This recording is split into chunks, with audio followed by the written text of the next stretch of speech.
Bonjour et bienvenue dans Cocorico, le podcast qui résume l'actualité sportive française de la semaine. Dans cette émission, on va parler de la semaine qui vient de s'écouler, à savoir du 4 au 10 novembre. Alors on va parler quoi? Ligue des champions et aussi le tournoi de tennis à Metz, parce qu'il y a un Cocorico, de la NBA évidemment, les Cavaliers, Wembanyama, et après des sports européens habituels, handball, volleyball, tennis, rugby, un peu de tout, vous allez voir. On reprend l'actualité sportive tout de suite, c'est parti.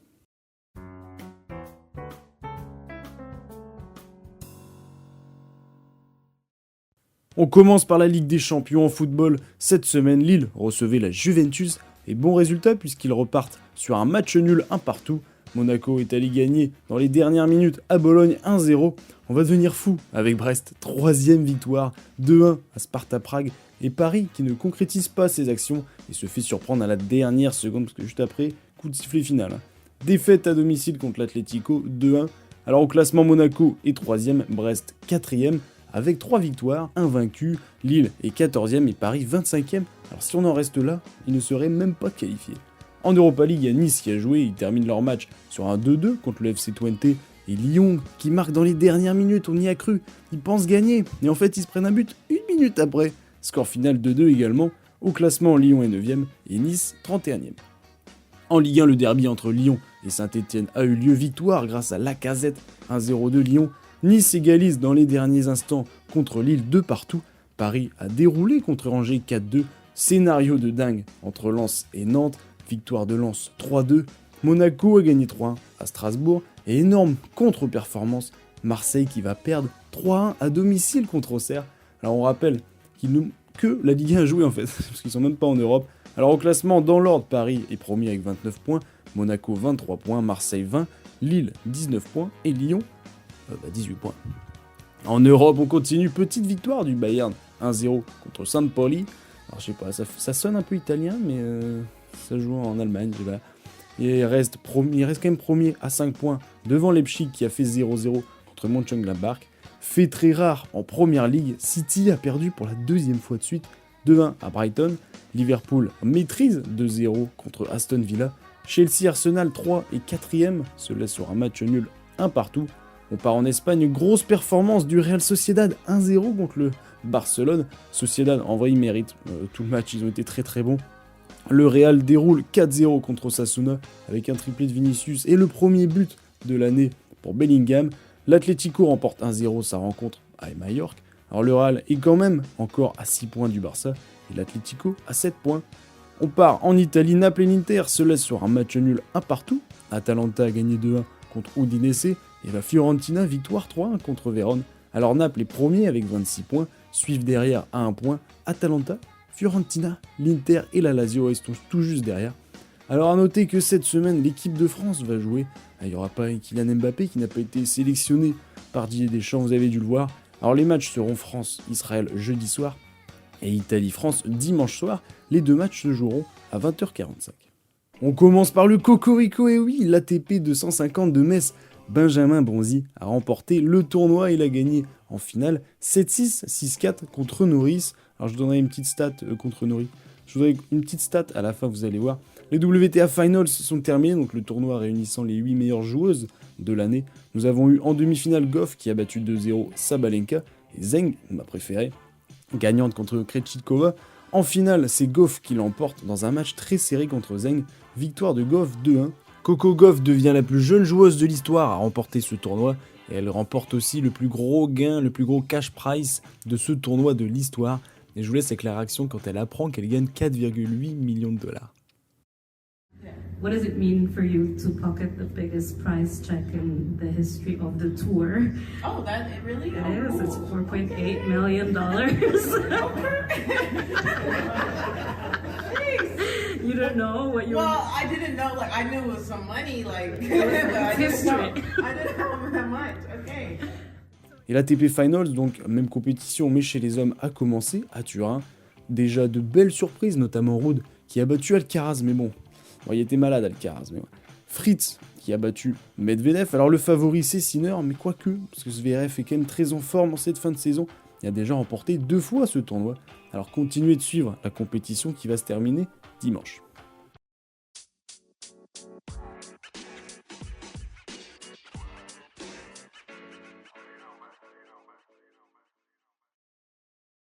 On part en basket en NBA, Cleveland Cavaliers qui sont toujours trop forts et qui continuent d'être invincibles. 10e victoire de suite, 0 défaite. Ils sont la meilleure équipe de NBA pour l'instant. Oklahoma a perdu son premier match contre Denver de 2 points. Alors les jeunes français sont performants. Rhys Haché, le numéro 1 draft, a battu son record 33 points contre New York. Wemby reprend du poil de la bête, notamment dans leur dernière victoire contre Houston. Et Koulibaly a eu un record de 27 points contre Atalanta. Voilà, je vous ai dit, ils sont en forme, même Rudy Gobert, on le voit de loin, mais il est quand même là. Ousmane Dieng à Oklahoma, qui a ses petites minutes, il marque ses petits points. En Euroleague, Monaco l'a emporté 69-80 à Anadolu Efes. Lyon a perdu contre Fenerbahçe 73-77. Et Paris a gagné à domicile 74-71 contre le Partizan de Belgrade. Alors au classement, Monaco et Paris sont 7 et 8e. Quant à Villeurbanne, ils n'arrivent pas à remonter. Ils sont 17e avant-dernier. En Eurocoupe, Bourg-en-Bresse gagne contre l'Olimpija de Ljubljana 83-90. Bourg-en-Bresse est 3e de son groupe. On part en Betclic Elite en France. Les 5 premiers du championnat ont gagné tout simplement. Donc dans l'ordre, Cholet premier qui a gagné 69-75 à Limoges.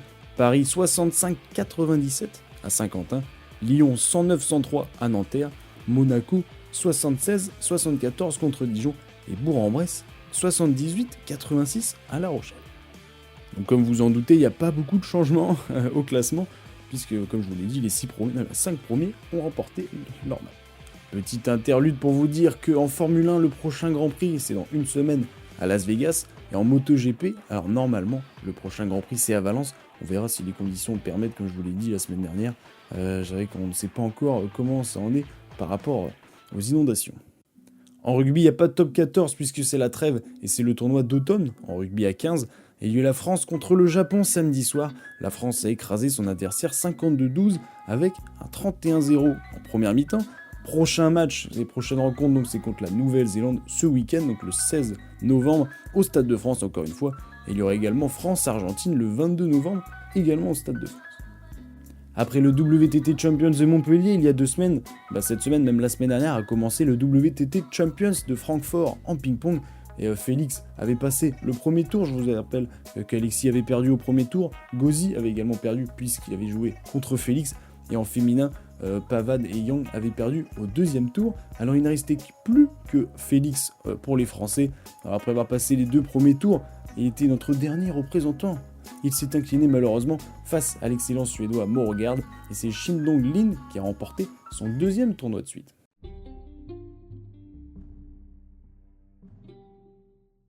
On part en hockey sur glace en Ligue Magnus, la Ligue française. Alors on passe directement au classement pour se faire une idée.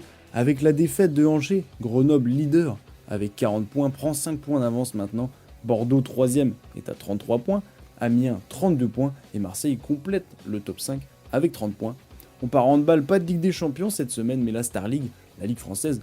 Le PSG reste toujours invaincu, 9 victoires en 9 matchs et cette fois-ci 29-23 contre le 3e Montpellier. Nantes a également gagné 35-27 contre Limoges, ils sont 2e. Toulouse 4e a perdu contre Saint-Raphaël, 5e 27-36. Et en bon dernier, c'est Ivry qui n'a toujours pas obtenu la moindre victoire. En volleyball en Marmara Spike League, la D1 française, le classement ne change pratiquement pas, car les 6 premiers du classement ont également gagné.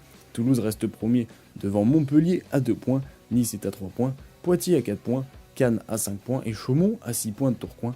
Voilà, en plus, ça concorde parfaitement avec leur place dans le classement. Plessis reste toujours dernier, sans victoire. On termine avec la meilleure partie, les infos rapides. Il n'y en a pas beaucoup cette semaine, mais de qualité. Le Vendée Globe a démarré ce 10 novembre et se poursuivra jusqu'en mars prochain. Pour l'instant, c'est Charlie Dalin, ou Charlie Dalin, je ne sais pas, qui est en tête, un skipper français. Mark Cavendish, le célèbre sprinter en cyclisme, a pris part à sa dernière course, et oui, tous les cyclistes lui ont fait une haie d'honneur, et il a même remporté la course au sprint juste après. Pour sa dernière course, c'est quand même exceptionnel. Je vous laisse avec le direct. Revenons à nos moutons et revenons à Mark Cavendish surtout. Regardez comme il est acclamé. Mark Cavendish. 39 ans, Mark Cavendish. 39 ans. Et la haie d'honneur, la traditionnelle haie d'honneur pour Mark Cavendish. On en profite.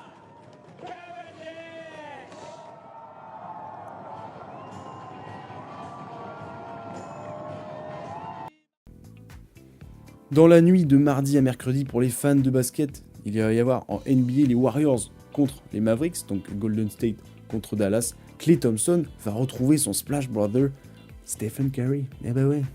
Cette saison en tennis, les Français, donc je vous en parlais, ont remporté 7 trophées. C'est quand même très rare pour le souligner. Et ils ont perdu 4 fois en finale, donc en tout ça fait 11 finales. L'arbitre anglais David Cott a été suspendu. Une vidéo de lui insultant le club de Liverpool et Younger Club a ressurgi sur les réseaux sociaux. Affaire à suivre. Et je vous laisse cette semaine avec une petite chute sur le plateau de Beansport, vous allez voir. Bien sûr, tous les autres buts inscrits en Serie A dans... Là, tu t'es fait mal.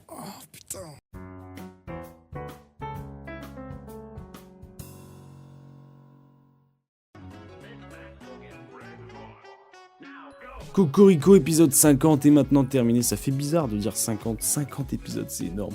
Alors cette semaine, vous pouvez continuer à suivre le Vendée Globe. Il y a aussi la TP Finals chez les hommes. Donc en tennis, la France va jouer contre l'Israël et contre l'Italie en une semaine. Il y a aussi le rugby, parce que la France va jouer contre la Nouvelle-Zélande ce week-end. La Formule 1 et la MotoGP, parce que la MotoGP, ça peut se terminer là. Le championnat peut se terminer, même en Formule 1 en fait. Alors n'oubliez pas, c'est bien de regarder le sport, mais c'est mieux de le pratiquer. N'hésitez pas à vous abonner, à liker. Je mets aussi des sondages sur Spotify, sur aussi YouTube, vous pouvez aller voir. Alors je vous souhaite une bonne journée, une bonne soirée, une bonne ce que vous voulez. On se voit la semaine prochaine. Au revoir.